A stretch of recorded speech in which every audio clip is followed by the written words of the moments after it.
প্রমাণিত হয়েছে এর পেছনে ষড়যন্ত্র ছিল। এবারে আরজি কর প্রসঙ্গে একান্ত সাক্ষাৎকারে বিস্ফোরক মন্তব্য করলেন মুখ্যমন্ত্রী মমতা বন্দ্যোপাধ্যায়।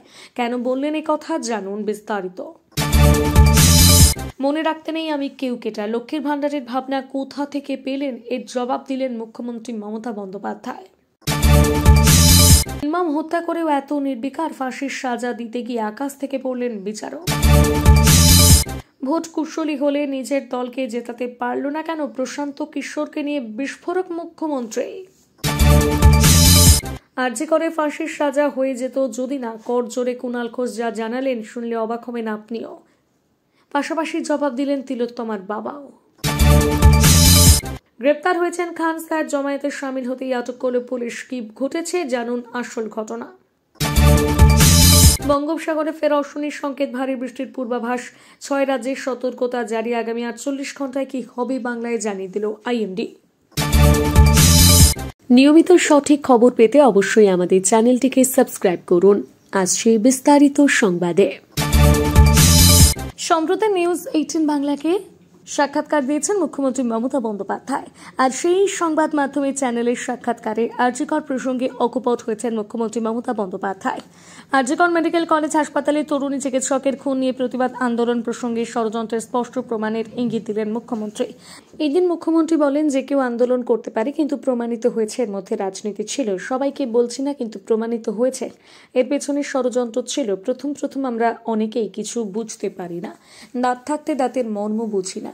রাজনৈতিক দল আন্দোলন করতেই পারে, কিন্তু যেভাবে এই ঘটনা তুলে ধরা হয়েছিল। পাশাপাশি একই সঙ্গে মমতাই একান্ত সাক্ষাৎকারে জানান, আমি নির্যাতিতার বাবা মাকে বলেছিলাম 1 মাস সময় দিন, কিন্তু তাদের নানা রকম ভাবে বোঝানো হয়েছিল। তারা বিচারাধীন বিষয় হওয়ায় এই প্রসঙ্গে বিস্তারিত মন্তব্য করা এড়িয়ে গিয়ে মমতা বলেন, বিচারাধীন বিষয় বলে বেশি কিছু বলবো না। একটি জনপ্রিয় সংবাদ মাধ্যমে একান্ত সাক্ষাৎকার হয়েছে মুখ্যমন্ত্রী মমতা বন্দ্যোপাধ্যায়, এবং সেই সাক্ষাৎকারে মুখ্যমন্ত্রী বিভিন্ন বিষয় নিয়ে মুখ খুলেছেন। মমতা এদিন বলেন, দিদিরা, মায়েরা, বোনেরা সবসময় সঞ্চয় রাখতেন। যখন প্রবলেম দেখা দিত, হাতে পয়সা নেই, তখন তাদের লক্ষ্মীর ভান্ডার ভেঙে পয়সা খরচ করতেন। সেই থিম থেকেই লক্ষ্মীর ভান্ডারটা নেওয়া। লক্ষ্মীর ভান্ডার নিয়ে গর্বিত। বাংলার প্রায় 1,21,00,000 মেয়েরা লক্ষ্মীর ভান্ডার পাচ্ছে, সারা জীবন পাবে। এটাতে আমাদের প্রায় 50,000 কোটি টাকা খরচ হয়েছে। ভালো জিনিস কেউ যদি কপি করে তবে তাকে ওয়েলকাম করা দরকার। আমাদের কোনো রেস্ট্রিকশন নেই, 2 চাকার বাইক থাকলে পাবে না, একটা স্মার্টফোন বা পাকা বাড়ি থাকলে পাবে না, এমনটা নয়। আমাদেরটা সর্বজনীন। মমতা বলেন, ওদের অনেক রেস্ট্রিকশন আছে, আমরা 2021 থেকে এটা চালু করে দিয়েছি। আমরা কথা দিয়ে কথা রাখাটা আমাদের কাজ। কথা দিলে কথা রাখতে হয়। 50টি বেশি প্রকল্প রয়েছে। প্রশ্ন করার আগে সাংবাদিককে সংশোধন করে মমতা বলেন, 94টি প্রকল্প রয়েছে। মমতা বলেন, গণতন্ত্র একটা কথা মনে করি, গণতন্ত্রের শ্রদ্ধা জ্ঞাপনের মাধ্যমে মনে রাখতে নেই যে আমি একটা কেউকেটা বা আমি একটা সর্বেসর্বা। আমি দীর্ঘদিন ধরে পথ চলতে চলতে, হাজার হাজার কিমি পথ চলতে চলতে, ধাক্কা খেতে খেতে, লড়াই করতে করতে, বিভিন্ন গ্রামের পাশ দিয়ে যেতে যেতে, শহরের পাশ দিয়ে যেতে যেতে আমার যখন যেটা চোখে পড়েছে আমি সেটাই ডাউন মেমোরি লেনে রেখে দিয়েছিলাম। তার মধ্যে যতদূর সম্ভব আমার রাজকোষে অর্থ না থাকলে কিভাবে করব? কেন্দ্রের কাছে 1,71,000 কোটি পাইনি। আমাদের প্রাপ্য টাকা সবটা সামলে সেটা আমি করতে পারবো কিনা? মায়েরা যখন সংসার চালান, সারা বছর যারা প্ল্যান করেন, পুজোর জন্য একটা বাজেট রাখতে হয়, উৎসবের জন্য বাজেট রাখতে হয়, ঈদের জন্য বাজেট রাখতে হয়। অর্থনৈতিক শক্তিটা থাকলে কাজ করা সহজ হয়।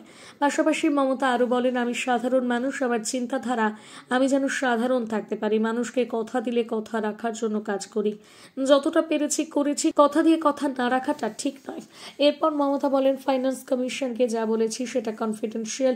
কেন্দ্রীয় সরকার কথায় কথায় সেস বসিয়ে দেয়, নামটাও তারাই দেয়। আপনি কোন জেলা থেকে আমাদের ভিডিওটি দেখছেন অবশ্যই কমেন্টের মাধ্যমে জানাবেন। ফিরে আসছি পরবর্তী খবরে।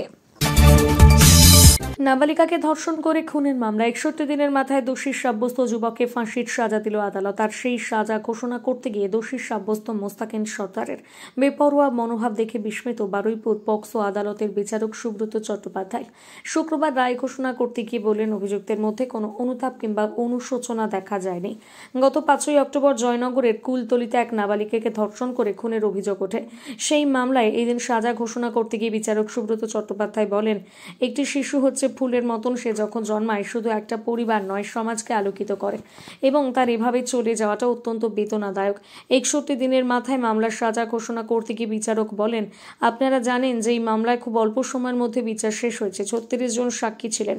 এরপর মার্টিন লুথার কিং এর একটি বক্তব্য উল্লেখ করে বিচারক বলেন, injustice anywhere is a threat to justice everywhere. এরপর আরও একটি কোট মনে পড়েছে, if you are neutral in situation of injustice is you have chosen the side of oppressor. ঘটনাটিকে একেবারে বিরল উল্লেখ না করলেও বিচারক বলেন এই ঘটনাকে একেবারে বিরল বলা যাবে না, আবার বিরল নয় সেটাও বলা যাবে না। এই ধরনের ঘটনা সমাজে ঘটেই চলেছে, কখনো নির্ভয়া, কখনো তিলোত্তমা, কখনো দামিনী।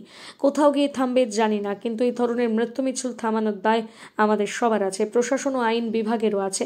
মানুষ পুলিশ প্রশাসনের ওপর আইন শৃঙ্খলা এবং তদন্তের জন্য ভরসা রাখে আর বিচার পাওয়ার জন্য আমাদের দিকে তাকিয়ে থাকে। এরপরে মুস্তাকিনের নির্বিকার মনোভাব বিস্ময় প্রকাশ করে বিচারক সুব্রত চট্টোপাধ্যায় বলেন, মেয়েটির শরীরে বহু আঘাতের চিহ্ন, নির্মম যন্ত্রণা সহ্য করতে হয়েছে, তারপর খুন করা হয়েছে। এরপর অভিযুক্তের মধ্যে কোনো অনুতাপ কিংবা অনুশোচনা দেখা যায়নি। ঘটনার পর বাড়িতে গিয়ে নির্বিকারভাবে ঘুমিয়ে পড়েছে, এমনকি বিচার চলাকালীন তার মধ্যে কোনো অনুতাপ দেখা যায়নি। খুবই আশঙ্কার বিষয়, সমাজে যারা আইন মেনে চলেন এই ধরনের মানুষের সঙ্গে তাদের থাকতে হচ্ছে। অবশ্যই আমাদের এই ভিডিওটি শেষ পর্যন্ত দেখুন, আছে আরো বড় বড় গুরুত্বপূর্ণ সংবাদ। 2021 সালে বিধানসভা নির্বাচনে তৃণমূলের বিপুল সাফল্যের অন্যতম কৃতিত্ব দেওয়া হয় ভোট কুশলী প্রশান্ত কিশোর এবং তার তৈরি করে দেওয়া রণকৌশলকে। সম্প্রতি বিধানসভায় দলীয় বিধায়কদের নিয়ে বৈঠকে নাম না করে প্রশান্ত কিশোরের সংস্থা আইপ্যাককে বিশেষ গুরুত্ব না দেওয়ার পরামর্শ তিনি দিয়েছেন বলে তৃণমূল সূত্রে খবর। 2021-এ তৃণমূলকে বিপুল সাফল্য এনে দিলেও প্রথম পরীক্ষাতেই মুখ থুবড়ে পড়েছে প্রশান্ত কিশোরের নিজের রাজনৈতিক দল জনসুরাজ পার্টি। সম্প্রতি বিহারের উপনির্বাচনে প্রথমবার লড়াই করছে 4টি আসনের 4টিতে মুখ পুড়েছে পিকের দলের প্রার্থীদের, এমনকি তারা জামানত খুইয়েছেন বলে খবর। এদিন বিশেষ এক সংবাদ মাধ্যমকে দেওয়া সাক্ষাৎকারে মুখ্যমন্ত্রী বলেন, প্রশান্ত কিশোরকে কটাক্ষ করেছেন মুখ্যমন্ত্রী এবং তৃণমূল নেত্রী মমতা বন্দ্যোপাধ্যায়। এদিন মুখ্যমন্ত্রী বলেন, সে ভোট কুশলী বলে সে ভাবল কি করে যে মানুষ তার কথায় ভোট দেবে? ভোট কুশলী হলে নিজের দলকে জেতাতে পারল না কেন? কিছু লোক সমীক্ষা করে তার ফল পরের দিন উল্টে যায়, ঘরে বসে সমীক্ষা করে দেয় অনেকে। এমনকি নির্বাচনের সমীক্ষা নিয়ে এই ধরনের সমীক্ষার কার্যকারিতা কতটা তা নিয়ে দিন প্রশ্ন তুলেছেন তৃণমূল নেত্রী। তার মতে জনসংযোগ এবং মানুষের মতামত নির্বাচনের ফলাফল নির্ণয় করার ক্ষেত্রে শেষ কথা। মমতা বন্দ্যোপাধ্যায় বলেন, আসলে ভোট করলে বুথ কর্মীরা, যারা বুথ এজেন্ট হয়ে বুথে বসে আছেন, যারা গ্রাম এলাকাটা চেনেন, এরা কলাকুশলীর মতন কাজ করে, তার বিনিময়ে পয়সা পায়। ভোটে জেতানোর ক্ষমতা এদের নেই।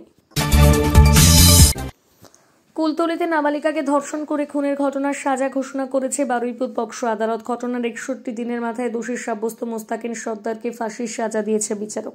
আর কুলতলির মামলায় সাজা ঘোষণার পর আরজিকর কাণ্ড নিয়ে বিরোধীদের আক্রমণ করলেন তৃণমূলের রাজ্য সম্পাদক কুণাল ঘোষ।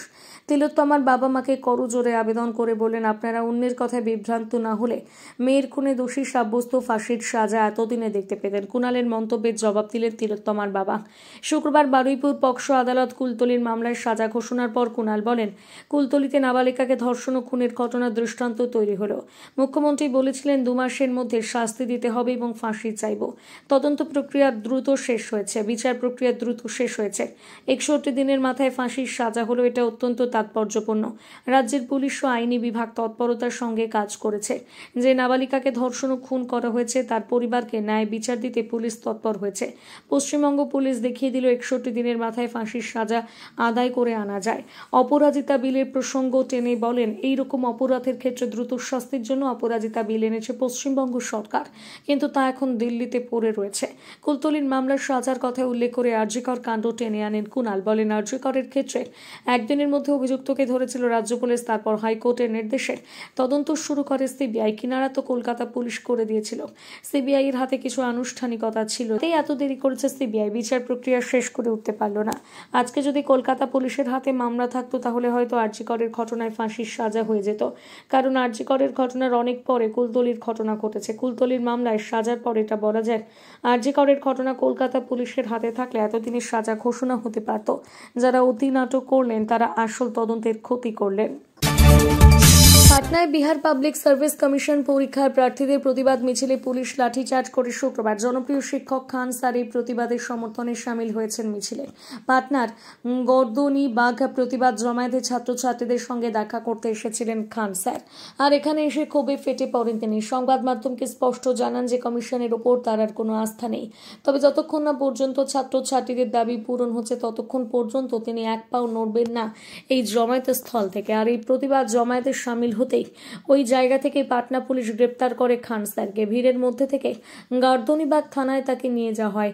আরও কি জানালেন তিনি? এদিন হাজার হাজার পরীক্ষার্থী কমিশনের কার্যালয়ের বাইরে জমায়েত হয়েছিলেন, বিক্ষোভে সামিল হয়েছিলেন সকলে। ৭০তম বিহার পাবলিক সার্ভিস কমিশনের পরীক্ষাতেও একটাই সেট, একটাই শিফট এবং একটাই পরীক্ষার আয়োজন করে এবং পরীক্ষা পদ্ধতি আগের মতন স্বাভাবিক করার দাবি জানিয়েছিলেন পরীক্ষার্থীরা। আর এই পরীক্ষার্থীদের ওপরে লাঠিচার্জ করে পুলিশ। প্রতিবাদে সামিল হন খান স্যার। পরীক্ষার্থীদের দাবিকে সমর্থন তিনিও জানান। আবারও স্বাভাবিক নিয়মে বিহার পাবলিক সার্ভিস কমিশন আয়োজিত সিভিল সার্ভিস পরীক্ষা নেওয়ার দাবি জানিয়েছিলেন পরীক্ষারা।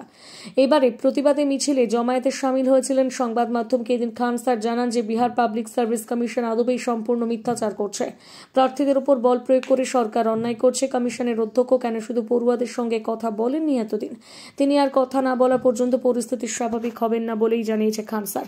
একসঙ্গে দাবি জানান খান স্যার যে বিপিএসসি পরীক্ষার সময়সীমা বাড়াতে হবে এবং যে সমস্ত ক্ষেত্রে সার্ভারের সমস্যার কারণে প্রার্থীরা ফর্ম পূরণ করতে পারেনি তাদের আবেদনের জন্য অতিরিক্ত একদিন সময় দিতে হবে। আবহাওয়ার ব্যাপক বদল আসছে দেশজুড়ে, অন্তত তেমনটাই ইঙ্গিত দিল মৌসুম ভবনের সর্বশেষ পূর্বাভাস। বিশেষজ্ঞ আবহাওয়াবিদদের মতে আগামী দিনে সারা দেশে আবহাওয়া দ্রুত পরিবর্তন হবে। আবহাওয়া দপ্তর জানাচ্ছে আগামী শনি ও রবিবার অর্থাৎ সপ্তাহাতে ৮ এবং ৯ ডিসেম্বর বৃষ্টির সম্ভাবনা রয়েছে উত্তর ভারতে। তবে এই সময় খুবই হালকা বৃষ্টির সম্ভাবনা রয়েছে। অন্যদিকে বড় বিপদ ঘনাচ্ছে দক্ষিণ ভারতে।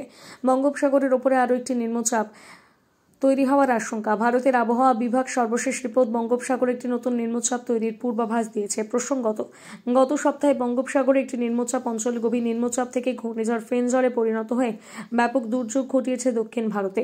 ফেনজরের প্রভাবে নজিরবিহীন বৃষ্টি হয়েছে উত্তর তামিলনাড়ু এবং পুদুচেরিতে।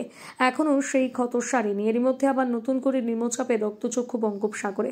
আইএমডি জানিয়েছে নতুন নিম্নচাপটি দক্ষিণ পশ্চিম বঙ্গোপসাগর তৈরি হতে পারে এবং পশ্চিম ও উত্তর পশ্চিম দিকে অগ্রসর হতে পারে। নিম্নচাপটি ৯ ডিসেম্বর অর্থাৎ সোমবারের মধ্যে শ্রীলঙ্কার উপকূলের কাছে পৌঁছানোর সম্ভাবনা। নতুন এই সিস্টেমটি শ্রীলঙ্কার কাছে একটি নিম্নচাপে পরিণত হবে বলে আশা করা হচ্ছে। এর জেরে আগামী ১২ ডিসেম্বর ব্যাপক বৃষ্টিপাতের সম্ভাবনা তামিলনাড়ুতে। আইএমডি ইতিমধ্যেই তামিলনাড়ুর দক্ষিণ উপকূলীয় জেলাগুলোতে ১২ এবং ১৩ ডিসেম্বর অর্থাৎ আগামী বৃহস্পতিবার এবং শুক্রবার ভারী বৃষ্টির পূর্বাভাস দিয়েছে। এদিকে উত্তর ভারতে বৃষ্টির কারণে তাপমাত্রা কমতে পারে বলে জানাচ্ছে আইএমডি। দিল্লি এনআইসিআর আবহাওয়ার মেজাজও দ্রুত বদলাতে পারে। গত কয়েকদিন ধরে উত্তর ভারতের তাপমাত্রা নিয়মিত রয়েছে, যদিও হালকা ঠান্ডায় অনুভূত হতে শুরু করেছে। অন্যদিকে দক্ষিণ ভারতের অনেক জায়গায় বৃষ্টির সম্ভাবনা রয়েছে আগামী কয়েকদিন। আজকের মতো সংবাদ এই পর্যন্তই। ভালো থাকুন, সুস্থ থাকুন। ধন্যবাদ।